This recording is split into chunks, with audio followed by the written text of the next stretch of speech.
Welcome to Birth to Boardroom. I'm Natalie, and today we're celebrating women who don't wait for permission, don't wait for rescue, and don't wait for someone else to save the day. Because this show is all about women who step into their power and lead with purpose. Before we begin, I want to introduce you to the incredible woman who is behind this movement, and her name is your host, Deb Kowalski. Deb has helped brands stand out, and now she's helping women do the same. As your host of Birth to Boardroom, she brings inspiring conversations with trailblazing women who turn passion into purpose. Deb has helped brands stand out, and now she's helping women to do the same. As your host of Birth to Boardroom, she brings inspiring conversations with trailblazing women who've turned passion into purpose and are changing the game from starter to success. Before we get going, I also want to introduce myself. I'm Natalie, a strategic leader who blends clarity, creativity, and courage. I've spent my career building high-performing teams, transforming experiences, and reinventing brands across global boardrooms, bringing energy and a signature Friday feeling flair. Deb, thank you for bringing me into this series. Over to you. Thank you. I must brag about you for a moment. No! So Natalie, yes, I Whoa! must. Oh, really? Okay, go on then. Natalie is a strategic marketing leader who blends clarity, creativity, and courage. She builds high-performing teams, reinvents brands, and brings her signature Friday feeling flair to everything she touches. Natalie, I have to thank you for being the light, the energy, and the voice of this series. I could not imagine launching this podcast without you. You are so welcome. I'm so glad to be here. This is just awesome. So let me talk to you about today's guest. This is someone whose story will speak to the hearts of so many women. At just 26 years old, she was placed in a leadership role she hadn't planned for. And along with that opportunity came the unexpected weight of imposter syndrome. Instead of burying those feelings, she learned to examine them and understand them and rise above them. Cassie Weinberg is thoughtful, sharp, authentic, and wise beyond her years. She's here to talk about the inner battles we face when the world sees our potential before we do, and what it means to build confidence from the inside out. Cassie, welcome to Birth to Boardroom. Thank you so much for having me. Cassie, let's start with your story. You mentioned being placed in a management role that wasn't part of your original plan. Can you share what that transition felt like and when you first started recognizing the feelings of imposter syndrome? Oh, yeah. So I've experienced this twice now where I've been placed into a role a little bit sooner than I thought that I was ready for. The first time I was 22 years old and I was placed into an operations management position at a consulting company. So this position was brought to me because I was brought in as a coordinator, and then 6 months in, my manager felt like going to grad school. And because of that, our company's leadership had to decide what to do with me. And at that point, I knew too much to stay in the coordinator role, but I also was only 22, and it was my first 6 months of work ever. So there was kind of a debate on whether or not I was prepared to become a manager at age 22. And inevitably, they did end up giving me the role, and I stayed there for another 2.5 years in the operations management role. And those first, I would say, 6 months in the management role were some of the hardest of my career to this day. Being put into that position with people who were triple my age at that point, like they had so much experience that I was just crumbling in my own head that I could never match up to that. And I I often thought to myself that I was going to be the reason that the company would fail because I was so inexperienced and there was no way that I could be a manager. But then, I ended up transitioning fully into the role, and I did end up overcoming a lot of those feelings. But then it all kind of circled back in my most recent company when, once again, I was put into a management role that I felt was earlier than I genuinely was meant to. So I think this is a recurring cycle that I know a lot of women face as well. We're often put into roles that we think that we're not ready for, but at the end of the day, I mean, we do have to face those fears, and I'm so glad that I did to get to this point. But yeah, it was definitely a process. Wow. We all learn from those experiences, don't we? Oh, yeah. We really do. So imposter syndrome, excuse me, often whispers that we didn't earn our success. Mm-hmm. What were some of the thoughts or self-doubts that showed up for you in that moment? And how did you begin to challenge or reframe them? Oh my God. Oh, our brains are such How many hours do we have, right? Oh my gosh. I pretty much every minute of the day, there was a new thought of self-doubt. And it's so funny. It reminds me of, that Disney movie Inside Out, when you have all the emotions, in your control room, and you have typically joy would be at the front helm, but I think anxiety was always at the front of my control board when I was in this role, and most recently as well. I think it's just a constant stream of panic. And anytime someone would come in to ask me a question, even if I knew the answer, I would doubt if I was the right person to be sharing this answer. And that was just a continued cycle of, even if I shared the correct thing and I knew it was correct, after they left the room, I was like, oh my God, are they going to go tell somebody else and they're going to know that I'm faking this and I'm not actually where I'm supposed to be? It just always felt like there was going to be a gotcha moment where all of a sudden my boss was going to come in and say, hey, I know that you didn't actually know that and you're fired. And I just assumed that that would happen pretty much every single day. So those were a lot of the self-doubts, and it was very constant, and it was debilitating at a certain point when the thoughts were beginning to get in the way of doing productive work. And there was a lot of work to do in a management role, and trying to confront that, I knew that there had to be a change at some point, but I didn't know how to get myself out of it. And truly, the way that I did start to challenge and reframe and get myself out, I have to give credit to my mom. I think, everybody has different relationships with their moms, but my mom specifically was such a guiding light in this era of having imposter syndrome. She was able to talk to me and remind me that they could have had anybody come into this role. It's not that hard to put out a job ad and recruit somebody, but they chose me for this role. And they knew who I was for 6 months ahead of time. They knew what experience I came in with. They hired me because of my lack of experience. They wanted me to come in with this fresh perspective that they didn't already have at this company. So she kind of just reminded me that, they wanted me. They didn't just want someone. So I think that helped me calm myself a little bit and remember that, I do deserve to be here. And it definitely took a lot of time. And, still to this day, I even look back on that and I was like, why did they let me do that? But realistically, I did grow into the role. They were all so kind to me. Everybody up in leadership, they told me, like, this is your role. This is not, my previous manager's role anymore. I was trying so hard to fit into her mindset about things, but they dissuaded me from that. And they said, just come in with your experience and your thoughts. And I think having that external source definitely helped me reframe my doubts. And I know not everybody gets to have those external sources, validating them, but I do think that's something that it can definitely help you get out of your own head when you start to see this repetition of people that are just saying, no, we want you and you do deserve to be here. So that's something that definitely helped me. Yeah, and good for leadership for recognizing that and seeing there was growth potential for you. Mm-hmm. And to put you there. Yeah. And to say, we believe in you, Cassie. You've got this. Yeah. Make it your own. Yeah. Right? Yeah. 100%.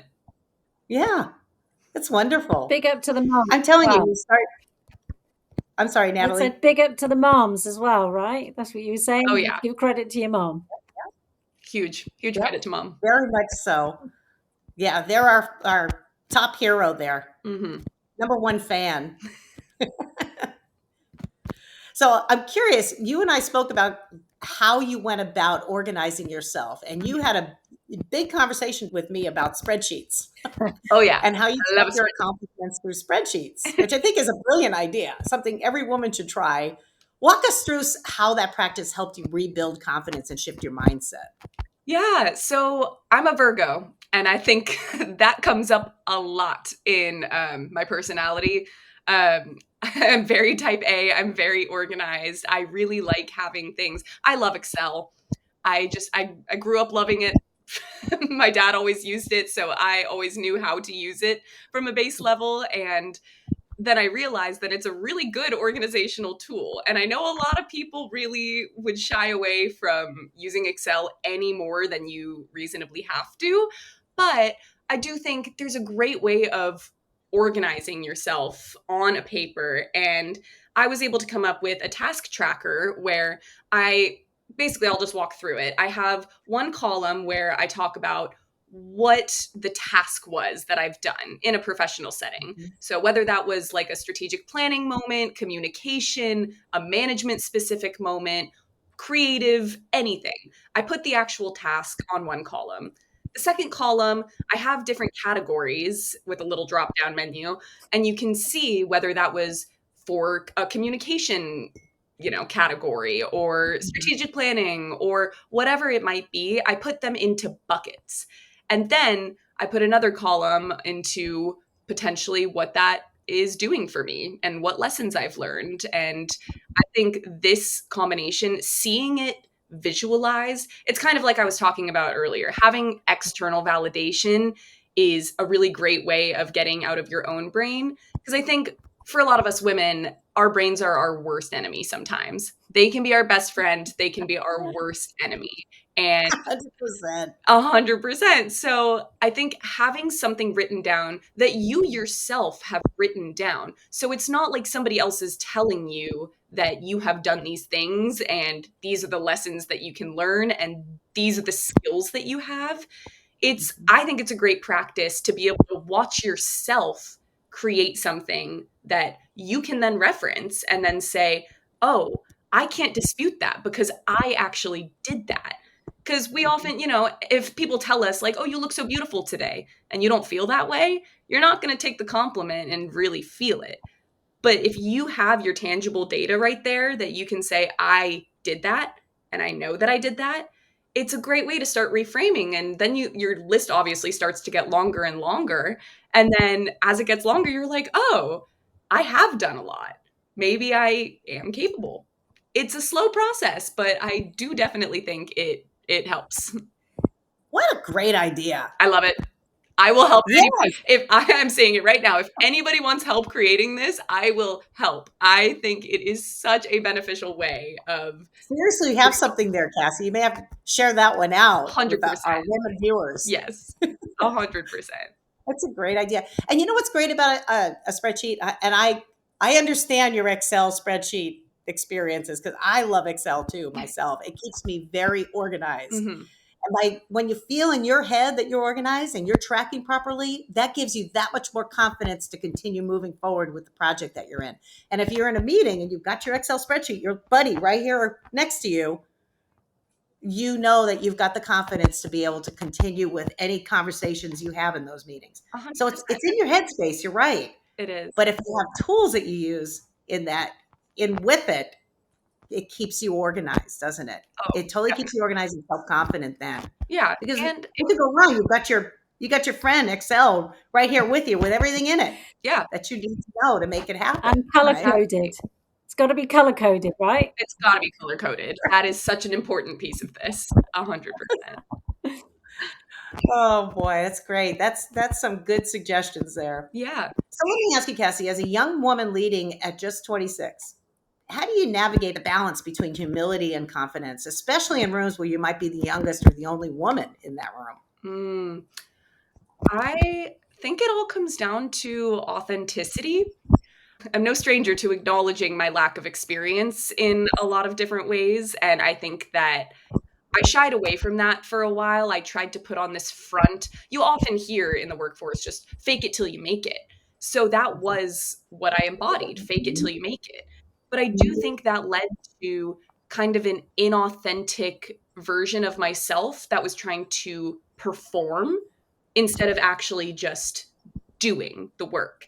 So I think once I started to acknowledge the fact that I didn't have all the experience, but I do have some, and I'm going to use the experience that I do have to make the best judgment decision. And it's not life or death. Like the fields that I've worked in, nothing was ever life or death. So I was able to kind of repeat that mantra to myself that I'm allowed to just show up as I am and it will be okay. Like the world is not going to end if I make a bad call. So I think authenticity is the biggest thing. And also just reminding myself the fact that a lot of people, especially men, they show up in rooms saying, like, I belong here, I deserve this. So why can't I? Why can't we do that? So I think I try and repeat these mantras and these, phrases with myself every time I'm starting to feel a little bit smaller than the other people in the room, metaphorically and literally. And I think that's been such a huge benefit to life in the workforce. Oh, good knowledge, boy, Cassie. And you're learning it at such a young age. And it's interesting, right, Natalie? Because even in our career, in our level of career, Yeah. there's still imposter syndrome. Oh my God. It never changes. It's always there. It's always there. And you're learning every day, trying to tell your brain, it's okay, I am good enough to be here every day. It doesn't change. Mhm. Yeah, we're always having to reprogram and remind ourselves of that. I believe in sticky note theory. Sticky note theory is you write a little note to yourself, put it up on your mirror, wherever that mirror may be, your makeup mirror in your bathroom, on your laptop, on your screen, as reminders to yourself, to your brain. Okay, brain, today I'm going to think about this. I'm going to have self-confidence. I'm going to do the best that I can for myself and what I can deliver to the table. Anything that you feel is a reminder to you, just put on that little sticky note, maybe just a couple little words. And I've done this, and I've told my kids this too. I said, it's a great reminder because we need those reminders in front of us, right? 100%. Yeah. Absolutely. So, ladies, are we ready for our mid-show little break? Bring in a little bit of music so that we can get energized. Okay, everyone, let's take a moment together. We're at the halfway point, so whatever you are right now, pause. Take a breath in. And remember, you have the power to create change, to influence the world around you, and to lead with humility, empathy, and intention. This is your reminder to straighten that crown, girlfriend, because you've absolutely got this. Feeling a little more grounded, a little more lifted. Good, because we've only just got started. Back to you, Deb. So, first of all, you may have noticed my name is Cassie. And for those of you listening who know the Mamas and the Papas, the lead singer, her name is Mama Cass.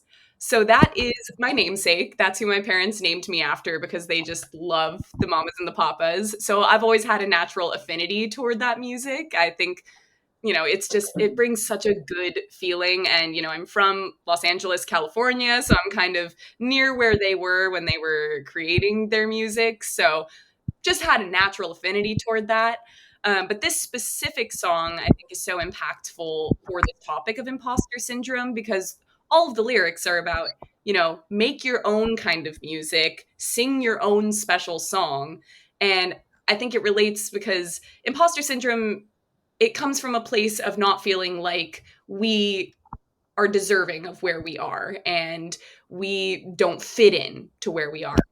And I think this song brings up the point of like you just doing what you are going to do on your individual path is going to bring you success. So I think that's something that I like to listen to it when I need to feel a little bit empowered in that way, because it's true. Like in my experience, at my first job, my entire existence was about fake it till you make it and just be who my previous manager was because she did it so well. So obviously I have to replicate that. But, as I was told from leadership, it was like, no, no, no, don't be her. Be your own version of this. And that is going to bring a whole new level of success. So that's what I love a lot about this song. It's, you can often see examples of success and what you hope to become, but just being yourself in that realm is really going to take you to new heights. So that's why I love it. Beautiful. Yeah, it really speaks to exactly what you're talking about. It's a great song too. Yeah, it's a great song. Yeah. I could have played that for a long time. We could have just done the rest of the show. Yeah, repeat. It's great. Cassie, you and I talked about men often approach challenges with an innate sense of, I belong here. You mentioned that. Mm-hmm. What are some ways women can begin to step into that mindset without losing authenticity or vulnerability?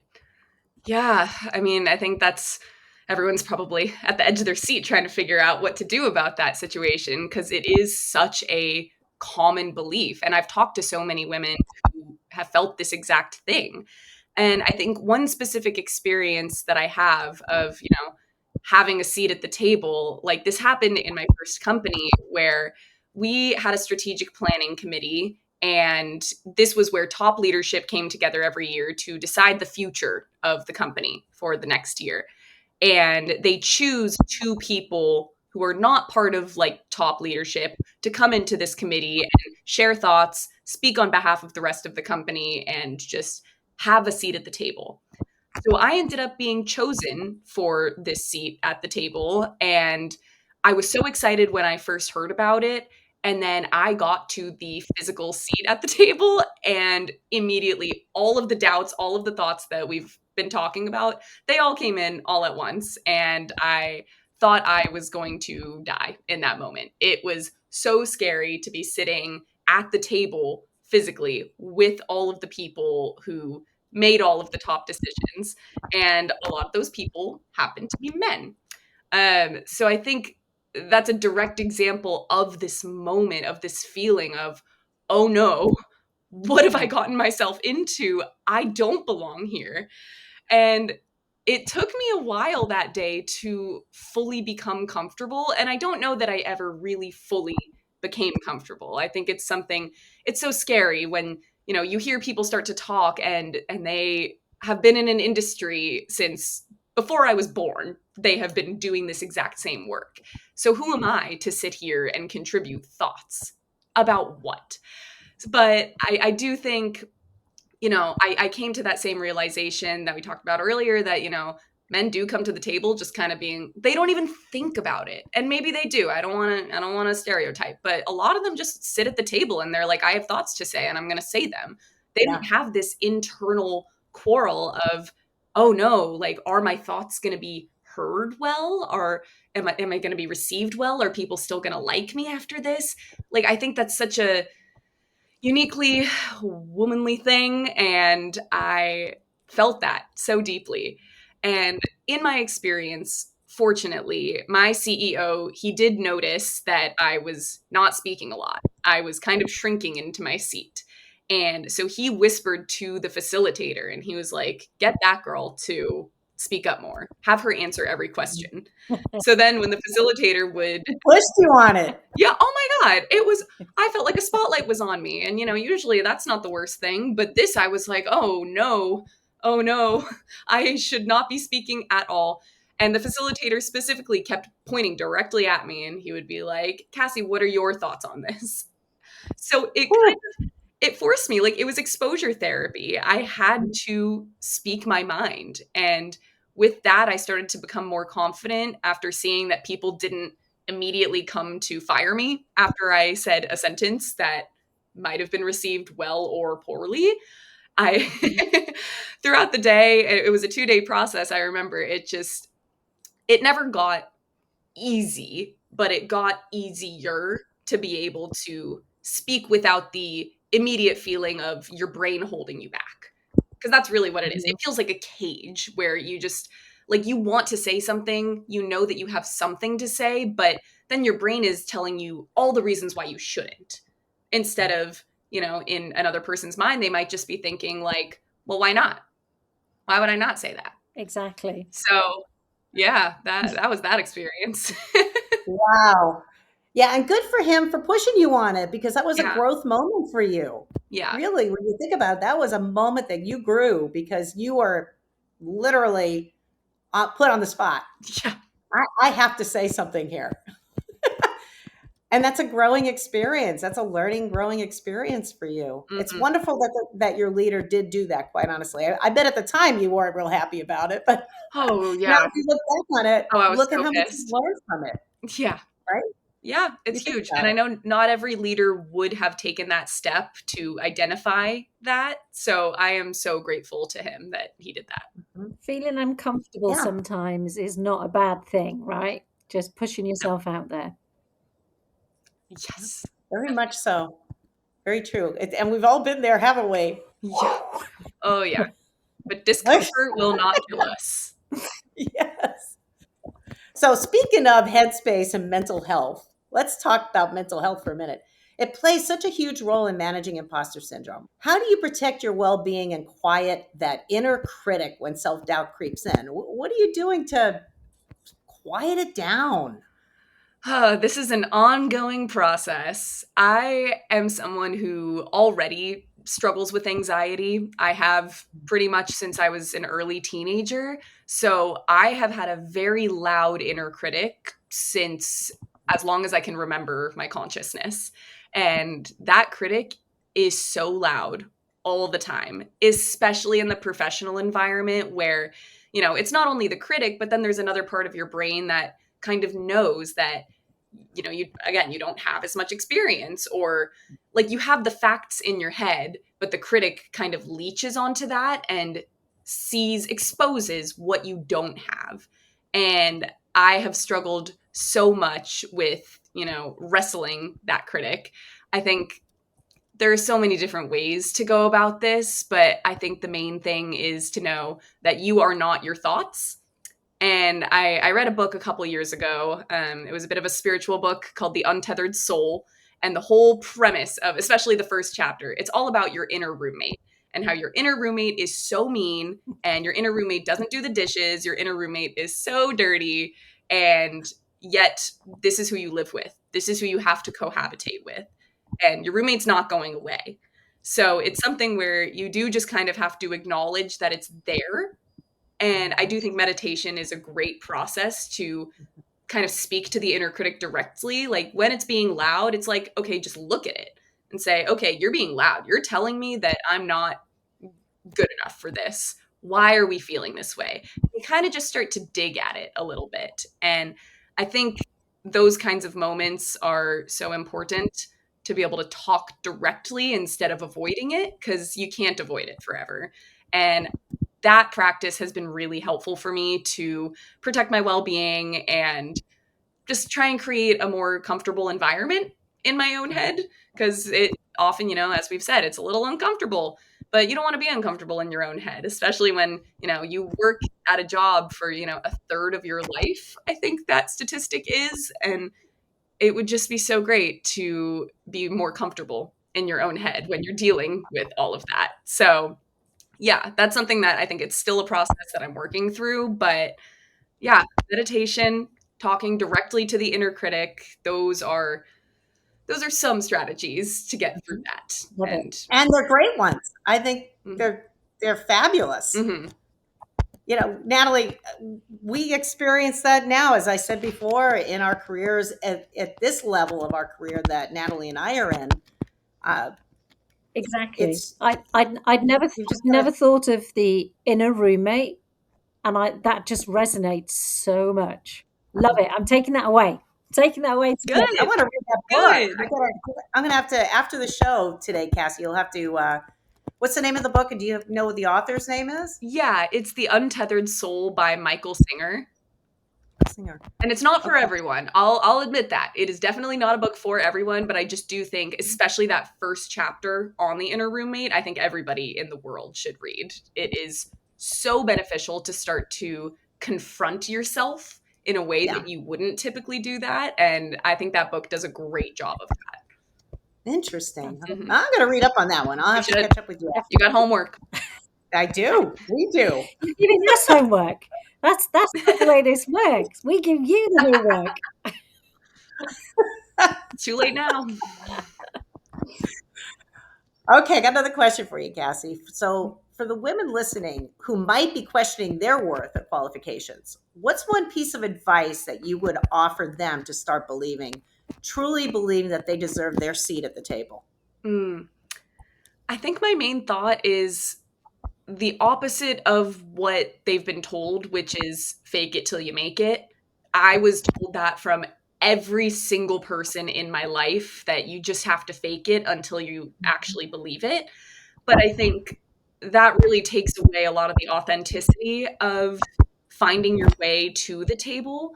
And I think that's all part of, that's part of how you grow and how you learn, is not just putting yourself already here where you eventually want to be at the top of the mountain, but it's working your way to really fully believing that you belong there. So that's my main advice is, sit in the discomfort of not feeling that. And it's the same way you heal from a breakup, from loss, from grief, from, anything that you have to process. You don't just get to, say, oh, I'm healed, I'm done, I'm ready. If you do that, you're not acknowledging something so important inside of your body. And I think in order to really get to that place of believing, you have to go through it. You can't rely on what other people are telling you. So that's the main advice, is don't fake it till you make it. Acknowledge where you're at. Acknowledge that you might not have the experience or the right information yet. That's how you figure out what the right information is by having the wrong information. My favorite thing to say is we are all doing this life for the first time.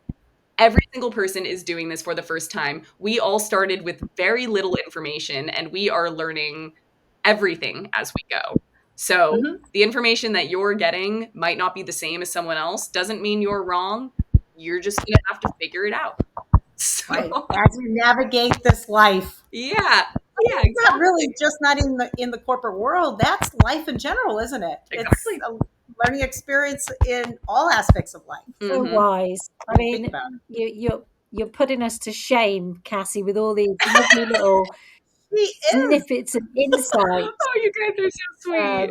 I love. I call Cassie an old soul because she's so wise in her years. That's so sweet. Right? We're on this journey and life for the first time. So yeah, that's just beautiful. Yeah, thank you for sharing that. Yeah, that was super good advice. Wonderful. So I spoke to you, Cassie, about a love note to yourself. Let's talk about that for a minute. Before the show, I had asked you to come prepared with a love note to your former self. The version of you who doubted she was ready, who felt the weight of expectations, who questioned her place in leadership. What would your 3-sentence love note be to the earlier version of you? What would you tell her now? Oh, she has so much to say, more than 3 sentences, but here is what we've got. All right. Cassie, despite what you may think right now, you are worthy of every good thing that comes your way. By being exactly who you are, someone who is relentlessly empathetic, ambitious, dedicated, and kind, you have already achieved what you thought was out of reach. Who you innately are is exactly who you need to be, and you are so loved for it. Oh, wow. Oh, Cassie, what are you doing to us? You're going to get me going. Oh, God. Wow. That was beautiful. Was that hard? How did that feel when you wrote it? It's so funny because, I wrote it and I've said it out loud before, but, I think it resonates differently every time. And right now it's just that feeling of really, I've experienced some things very recently where I have not felt enough and it's really messed with me. And I think hearing that note to myself it's kind of like a time capsule. It's a reminder that, I am capable. And even if people don't necessarily see that, who I am, like I know that I am enough and I've made it this far. And yeah, I think it just comes with a sense of pride. And I'm proud of myself. And as much as I feel differently sometimes, and a lot of life can happen to us that makes us feel that we're not enough. Yeah, it's just a reminder that there is at least a piece of me that does believe that, even on my darkest days. So Wow. it's cool. Beautifully done. Oh my Thank goodness. you. And you have to keep that paper now close by. I as a know. reminder. I need to keep this real tight. Yeah. Wow, Natalie, what do you think? Well, I'm utterly blown away, and I know that our final song, when we get to play that out, will also be a nice gentle reminder for you, Cassie. Yeah. Wow, what a conversation. Thank you, Cassie, for your honesty, your courage, your willingness to speak to the battles so many women fight silently. Your story will resonate with women across industries and across generations. And Natalie, thank you so much for your energy, your leadership, and the joy you bring to every episode. Wow, I've got two amazing women here in front of me. Well, it Beautiful. it truly is so brilliant to be a part of this series, to be meeting all these inspirational women, and to build on the thanks that you've given to Cassie. I mean, I'm just feeling energized by your positivity as much as anything else, and reminding us that belonging isn't something we should wait for. Belonging is something that we deserve, like that seat at the table. Just extraordinary, and it's something that we should be claiming. And thank you for sharing your story that tells us that's how it's done. Thank Wow. you so much. I'm so grateful that you are making this series for women. I think that's such an important role to have. What an incredible conversation, a powerful reminder of what happens when women step into their voice, their influence, and their full potential. Every woman listening today carries that same strength within her. To our listeners, thank you for joining us for another episode of Birth to Boardroom. Keep rising, keep leading, and keep showing the world what's possible when women back themselves. And before you go, share this episode and invite others into our global community of empowered women. Don't forget to visit www.birthtoboardroom.com and join the movement.